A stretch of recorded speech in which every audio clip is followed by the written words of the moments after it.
Au nom du Père et du Fils et du Saint-Esprit. Monsieur le curé, messieurs, bien chers frères, c'est pour remettre à la miséricorde divine un être bien cher, quand ce vieux saint qu'il fréquentait comme paroissien fidèle, dévoué à l'Église, dans le grand amour qu'il lui portait, comme monsieur le curé l'a très bien rappelé il y a un instant. Quand ce vieux saint qu'il fréquentait, nous sommes rassemblés, chers aux siens ici présents ou avec nous de cœur, chers à ses amis, eux aussi venus l'entourer, ou de chez eux, unis d'amis.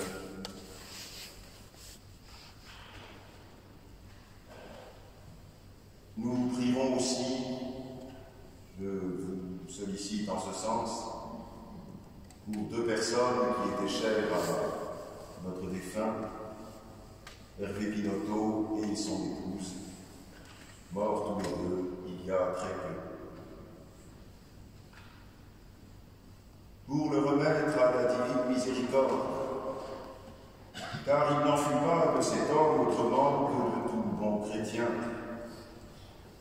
Je veux dire que dans l'enchaînement de ses jours et de ses ans, ne manquèrent pas de se croiser en lui, comme en nous, bassesse et grandeur, ombre et lumière, sainteté et péché.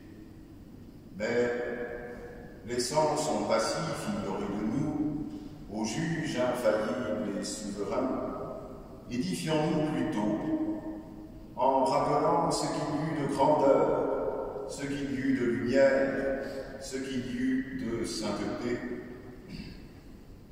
en ce Daniel que nous avons aimé. Enfance et adolescence chrétienne en famille, dans une digne famille, puis formation intellectuelle de qualité, mais par la suite éloignement de la foi, et cela jusqu'à la militance dans la plus extrême des gauches. Quoique sans jamais perdre ni l'ouverture ni la rigueur de l'esprit, spécialement dans les grandes disciplines que sont histoire, philosophie, morale, politique, littérature et même, comme opposant en ce temps-là, religion. Égarement de haut niveau, comparable, de toute proportion gardée bien sûr, à la décennie manichéenne de Saint-Augustin, entre les écrits de Cicéron qui lui firent désirer la vérité, de Cicéron philosophe, et les sermons de saint Ambroise qui, à moitié malgré lui, la lui firent trouver enfin à cet Augustin qui allait devenir le père de l'Occident. Encore un coup, la comparaison avec toute proportion gardée, bien sûr. Égaré, notre Daniel le resta jusque vers 1980, où, travaillé du dedans depuis 4 ou 5 ans déjà, il revint comme adulte au Dieu de son enfance, puis, peu à peu, ou du même coup, je ne sais, découvrit l'identité historique et surnaturelle de sa nation, reconnut la vocation de notre France, une France infiniment éternelle et infiniment temporelle, les deux, ainsi que le chanta la plume inspirée que l'on sait. Pour les plus jeunes, c'était Peggy.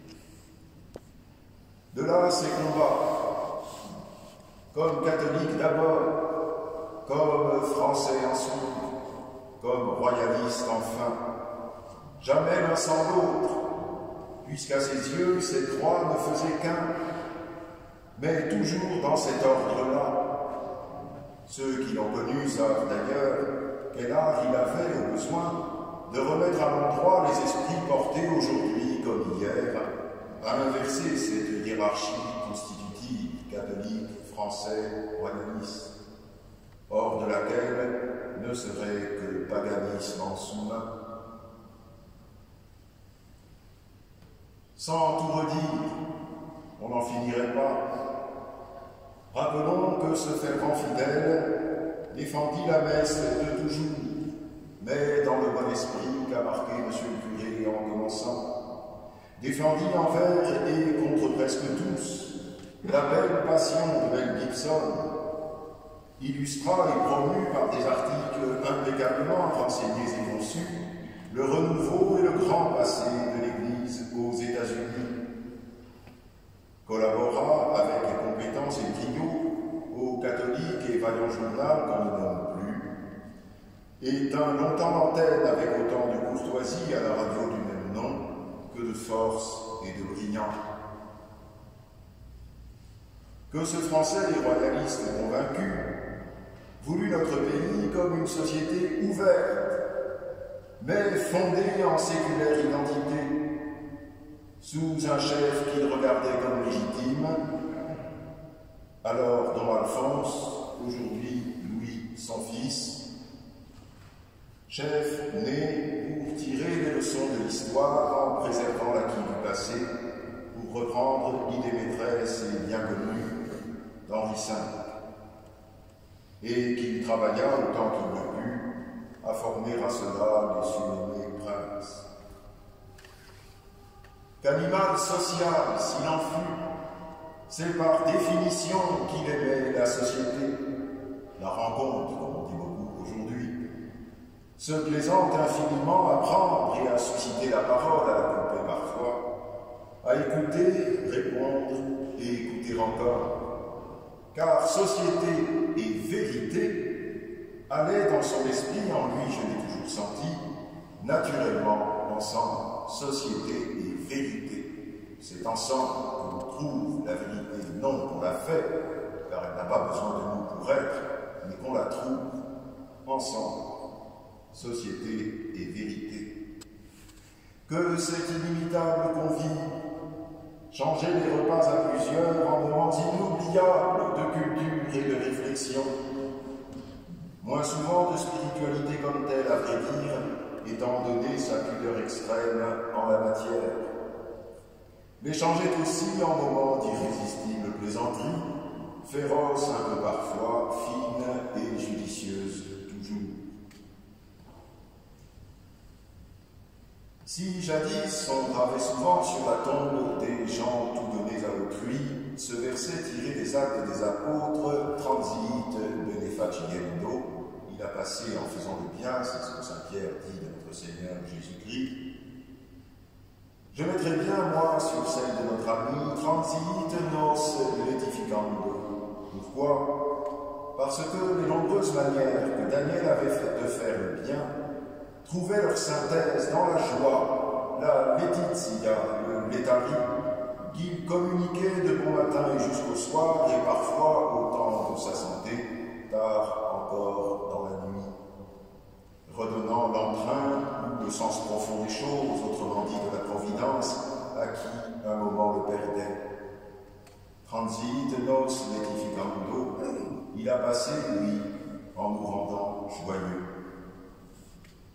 C'est par une tendance naturelle, certes, que j'explique cette joie, mais je l'explique aussi comme la saine réaction, jaillie de l'intime, justement parce qu'elle lui était naturelle, à l'angoisse qui l'habitait, autre aspect, m'a-t-il semblé, de sa belle âme.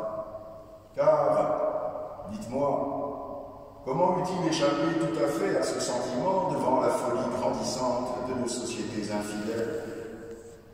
Accroissement de folie commencé au long d'un certain septennat, dont la fin en 81 fut à peu près le temps où lui revint à la raison. Ainsi, la joie sanctifiait cette angoisse, comme aussi la nôtre à son approche, mais cette angoisse en retour donnait à cette joie je ne sais quoi de noble et de poignant sous le rire et les facéties. Transit nos letificando, oui, un peu comme le pieux aimé de Virgile, qui répandait, dit le poète, courageusement dans ses guerriers certains jours pour le retrouver en eux, le courage qu'il n'avait plus. Mais je l'explique avant tout et ultimement cette joie, par la profondeur et la solidité de sa foi, profondeur et solidité. De sorte que s'il fallait sur son marbre ajouter à transit nos edificando, il a passé en nous réjouissant. C'est le cri de Saint Paul en fin de vie, Chio cui credidi, je sais en qui j'ai cru, que j'inspirais volontiers, je sais en qui j'ai cru. Je poursuis et achève. Il s'était fait de la France une certaine idée, et comme tous ceux qui veulent grand et vrai, il fut déçu. Mais alors, quand l'homme ordinaire, la déception produit le dépit, la tristesse et parfois le désespoir, lui entrait un peu plus chaque jour en abandon et sérénité de chrétien, et cela en raison même des déceptions. Qu'est-ce à dire, mes bien chers frères? Des déceptions que l'échec a toujours comme une épée deux faces. L'une est l'échec même, toujours regrettable et toujours réparable, au moins en principe et en droit. L'autre, infiniment plus mystérieuse, est le détachement. L'échec, en effet, a ceci de bon, et n'a que ceci de bon que je vais dire, que par lui, Dieu nous retire, lentement mais sûrement, de ce monde et de l'histoire. Pourquoi sont-ils mauvais? Non, puisqu'il est le créateur de l'un et le gouvernant de l'autre, et qu'il demandera compte de la manière dont on y aura vécu dans ce monde et dans cette histoire, preuve de leur grande valeur. Mais parce que ce monde reste provisoire intrinsèquement tout bon qu'il est, et que pour la raison même, l'histoire un jour aura sa fin. L'Épître aux Hébreux le dit fort bien. Nous n'avons pas ici de demeure permanente, et n'en aurons jamais. Royaume, empire, modèles anciens ou nouveaux de société, système humain meilleur ou pire, tout passera. De quel droit donc rester attaché à ce flux? Et que faire sinon s'en détacher, même lorsque l'on doit s'y engager généreusement par le double commandement de l'amour, comme le fit celui que nous pleurons? Mais comment s'en détacher, sinon par les épreuves? Et quelle épreuve sera plus sanctifiante, outre la maladie gravissime, humblement supportée, que de voir, au moins à vue humaine, car avec Dieu rien n'est jamais perdu, sombrer de nobles espérances? Oui, il entra jour après jour, nous l'avons constaté et en sommes édifiés, en abandon et sérénité de chrétiens. Voilà ce que je crois que fut votre parent, chère famille, et notre ami.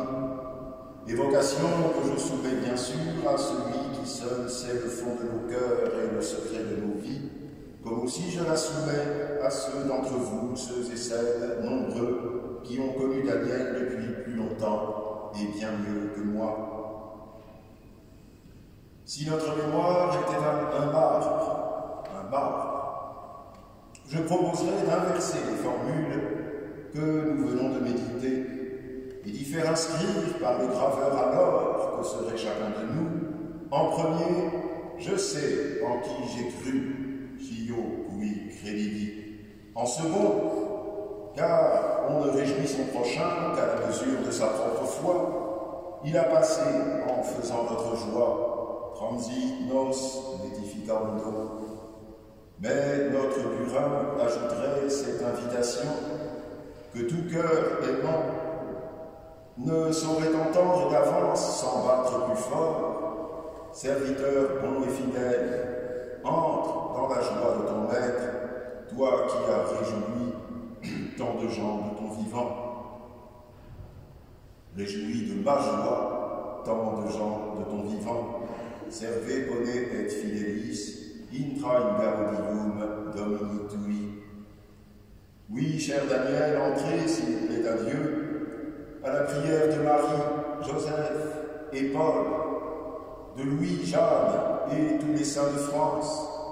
Et puissions-nous, en imitant tout ce qui fut en vous de grand, de lumineux et de saint, et en nous humiliant comme vous pour le reste, vous retrouver un jour. Au nom du Père et du Fils Ainsi soit-il.